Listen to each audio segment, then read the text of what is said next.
Bismillahirrahmanirrahim. Assalamualaikum warahmatullahi wabarakatuh.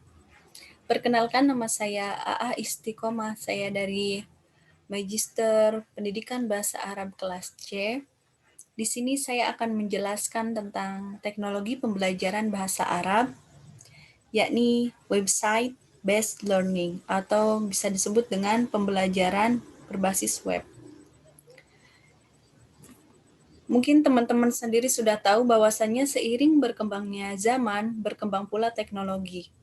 Pembelajaran dengan teknologi akan semakin mudah karena informasi dengan cepat didapat dan juga kita belajar bisa dimanapun dan kapanpun. Kita lanjutkan ke materi.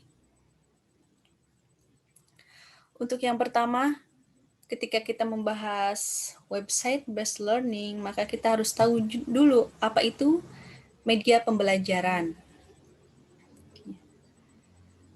Media adalah alat yang berfungsi untuk menyampaikan pesan pembelajaran.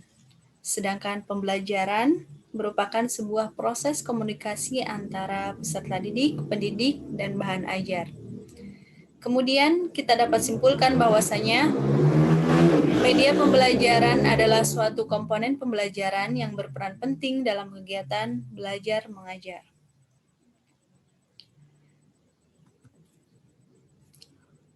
Untuk selanjutnya, di sini ada syarat-syarat media pembelajaran yang baik menurut Shimamura.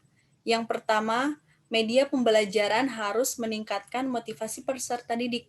Tentu saja ya, ketika kita membuat media pembelajaran, media ini harus berpengaruh dengan semangatnya peserta didik, ya dengan motivasi belajar peserta didik. Kemudian yang kedua, memberikan stimulus kepada peserta didik untuk mengingat apa yang sudah dipelajari selain memberikan stimulasi belajar baru. Ya. Selain untuk motivasi belajar, media pembelajaran juga harus memberikan stimulus ya, agar peserta itu lebih semangat lagi untuk belajar. Kemudian yang ketiga, memberikan stimulus kepada peserta didik dalam memberikan tanggapan umpan balik dan juga mendorong mereka untuk melakukan praktik dengan benar. Ya, jadi media pembelajaran itu harus memberikan tanggapan atas keluh kesahnya pendidik, atas keluh kesahnya siswa dalam menghadapi pembelajaran. Jadi harus jadi solusi bagi siswa dalam mengatasi permasalahan dalam pembelajaran. Kita lanjutkan untuk selanjutnya. Kita akan membahas pembelajaran berbasis web atau website based learning. Ya. Untuk pengertiannya sendiri, web based learning atau pembelajaran berbasis web adalah pengajaran dan pembelajaran yang didukung oleh penggunaan teknologi internet, baik sebagai alat ataupun sumber informasi. Ya, dari tulisannya sendiri sudah diketahui ya, pembelajaran berbasis web itu berarti pembelajaran yang menggunakan website. Di sini ada contoh-contoh media yang berbasis web ya. Namun ini media secara umum untuk digunakan dalam pembelajaran. Yang pertama ada Zenius Education ya. Zenius ini situs yang mempelajari tentang ragam materi pembelajaran mulai dari SD, SMP, sampai SMA. Kemudian ada lagi Wikipedia.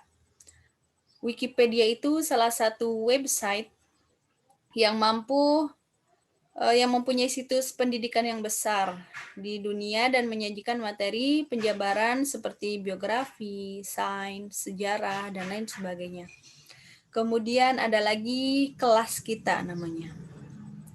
Kelas Kita yaitu situs website yang menyediakan berbagai kursus untuk penunjang pembelajaran. Ya. Kemudian ada lagi Wolfram, situs portal sumber tentang matematika, astronomi, seni, dan lainnya. Dan disajikan dalam bahasa Inggris ya. Jadi kalau teman-teman ingin mengetahui web pembelajaran yang berbahasa Inggris, ya bisa menggunakan Wolfram ini. Kemudian ada lagi musik teori, situs yang menyediakan tentang musik dasar, chord, interval, ritmis, dan lain sebagainya. Kemudian ada lagi WikiHow, situs yang menyajikan tentang pencarian cara, ya mungkin ini ketika kita mencari rumus-rumus bisa di sini. Kemudian ada lagi Big Map dan Google Map. Ya, Google Map mungkin teman-teman juga sudah terbiasa menggunakan ya. Situs yang melihat peta dunia secara nyata dengan online. Ketika kita ingin kemana, kita tidak tahu jalan, maka bisa menggunakan Google Map. Kemudian ada lagi Big Search atau Google Search, situs untuk pencarian, dan ini merupakan situs terpopuler di dunia. Kemudian ada lagi Bing Translator. Ya, sesuai namanya, situs ini sangat diandalkan dalam bentuk penerjemahan ya, penerjemahan bahasa, berbagai bahasa. Ada lagi Microsoft Photo Science, ialah situs yang digunakan untuk menjelajah tempat wisata dan bangunan terbaik di berbagai media. Ketika teman-teman ingin jalan-jalan, mungkin bisa menggunakan web ini. Kemudian yang terakhir, Worldwide Telescope, situs untuk menghadirkan visualisasi nyata menggunakan astronom. Ya, sebenarnya banyak media yang berbasis web untuk pembelajaran, tapi saya hanya mengambil ini saja sebagai contoh. Kemudian kita lanjutkan.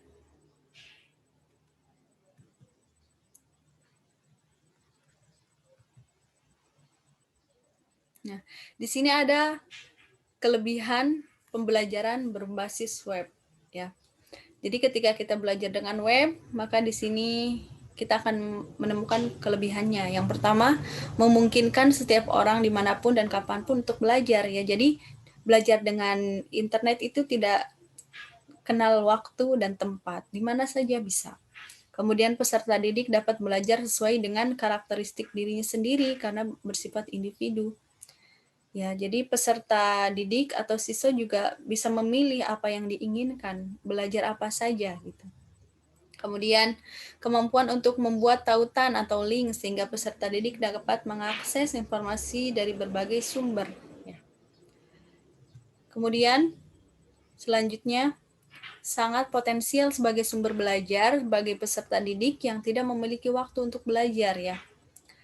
Apalagi siswa-siswa yang sekiranya tidak memiliki waktu khusus untuk belajar atau ada kesibukan lain, ini sangat bisa menggunakan pembelajaran dengan web ini.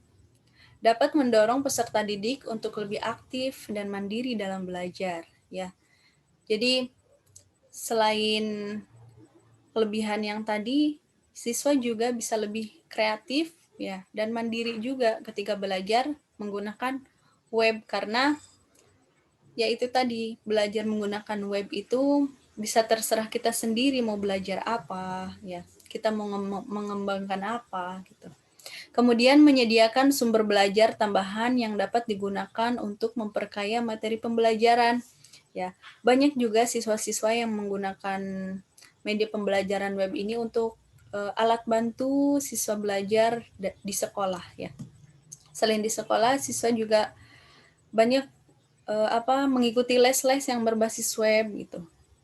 Kemudian isi dari materi pelajaran dapat diperbarui dengan mudah ya. Dengan adanya internet, materi pembelajaran pun selalu diupdate gitu. Jadi kita nggak akan ketinggalan zaman. Kemudian setelah mengenal kelebihan, di sini juga ada kekurangan ya. Kekurangan pembelajaran dengan web. Yang pertama, keberhasilan pembelajaran berbasis web bergantung pada kemandirian dan motivasi belajar ya. Jadi kalau menggunakan web ketika siswanya males, ya susah lagi gitu. Karena tidak ada yang mendorong seperti pembelajaran dalam kelas, yaitu guru yang mendorong siswa belajar. Kemudian, akses untuk mengikuti pembelajaran dengan menggunakan web seringkali menjadi masalah bagi peserta didik.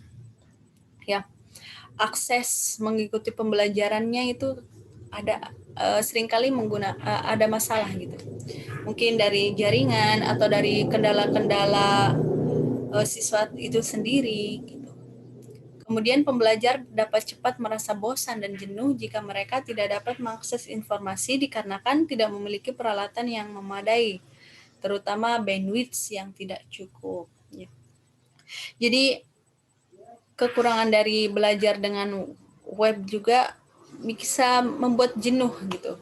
Apalagi ketika siswa itu tidak berinteraksi dengan teman-teman yang lainnya, otomatis dia merasa sendiri dan merasa bosan atau jenuh gitu. Jadi itu salah satu kekurangan juga. Kemudian yang keempat, dibutuhkannya panduan bagi pembelajar untuk mencari informasi yang relevan, dikarenakan informasi yang terdapat di dalam web sangat beragam, ya. Jadi karena informasi di dalam web itu sangat banyak, otomatis siswa juga harus bisa memilah dan memilih materi apa aja yang harus diambil. Dan ini tentunya harus ada panduan dari orang tua juga untuk memilih materi ini. Takutnya siswa salah mengakses gitu, sehingga menyesatkan siswanya sendiri. Kemudian yang terakhir, dengan menggunakan pembelajaran berbasis web, peserta didik terkadang merasa terisolasi, terutama jika terdapat keterbatasan dalam fasilitas komunikasi. Ya, seperti yang tadi saya sampaikan, belajar dengan web itu membuat siswa merasa bosan dan merasa sendiri, ya. Apalagi ini merasa terisolasi karena belajarnya sendiri gitu dengan menggunakan web, kan web hanya online gitu, tidak ada teman yang nyata. Jadi dari situ siswa merasa terisolasi.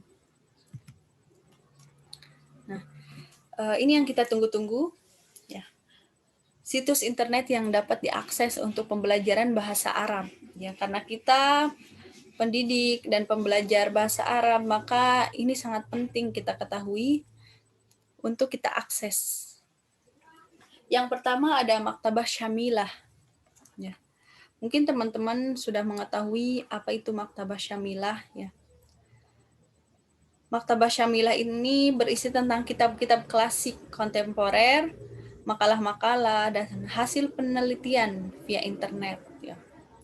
Jadi teman-teman ingin mencari itu, langsung saja klik link tersebut ya yang ada di bawahnya. Kemudian ada lagi Maktabah Kutubus Syafra. Ya. Ini perpustakaan kitab-kitab kuning. Ya, ketika teman-teman ingin mencari kitab apa, maka bisa dikunjungi link di bawahnya.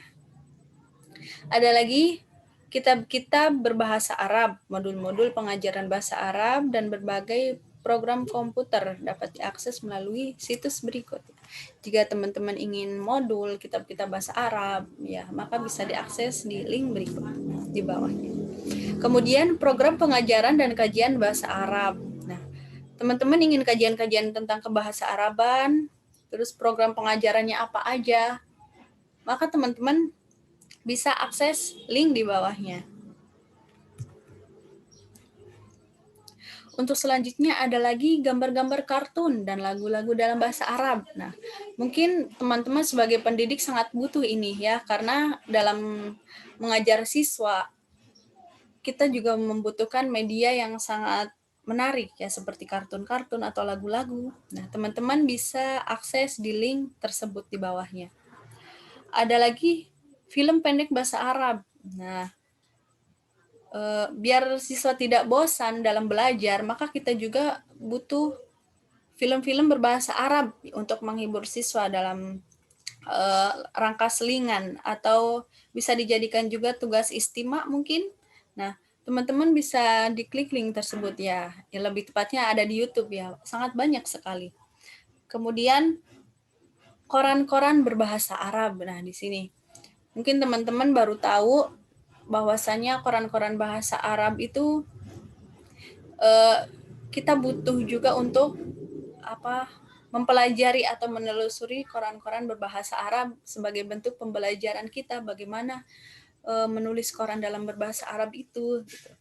Teman-teman bisa cek linknya di bawahnya ya. Kemudian organisasi kelompok kajian penerjemah dan kebudayaan bahasa Arab. Nah, bagi teman-teman yang suka menerjemah atau suka tentang budaya-budaya bahasa Arab, nah teman-teman bisa cek linknya di bawahnya. Kita lanjutkan. Untuk selanjutnya ada pengajaran bahasa Arab dan metode pengajarannya. Teman-teman biar belajarnya tidak bikin bosan atau biar menarik perhatian siswa dalam belajar bahasa Arab, maka kita juga butuh metode-metode yang menarik. Teman-teman bisa cek link-link tersebut untuk dijadikan dasar ya, atau dijadikan ilmu bagi teman-teman dalam mengajar. Kemudian ada lagi kamus atau mu'jam internet ya. Teman-teman ingin menerjemahkan tapi bingung karena tidak ada fasilitas, maka teman-teman bisa mengaksesnya melalui internet di link di bawahnya ya. Kemudian yang terakhir ada berita-berita aktual. Berita-berita aktual, informasi, pemikiran Islam dan dalam bahasa Arab ya. Maka teman-teman dapat klik linknya di bawahnya. Itu sebenarnya sangat banyak. Itu adalah link-link dari berbagai negara Arab dan sebenarnya masih banyak lagi, namun saya hanya cantumkan sebagian saja. Ya, seperti itu. Nah, mungkin itu yang dapat saya sampaikan. Semoga ilmu yang saya sampaikan bermanfaat bagi teman-teman. Mohon maaf bila banyak kesalahan dan kekurangannya. Terima kasih. Assalamualaikum warahmatullahi wabarakatuh.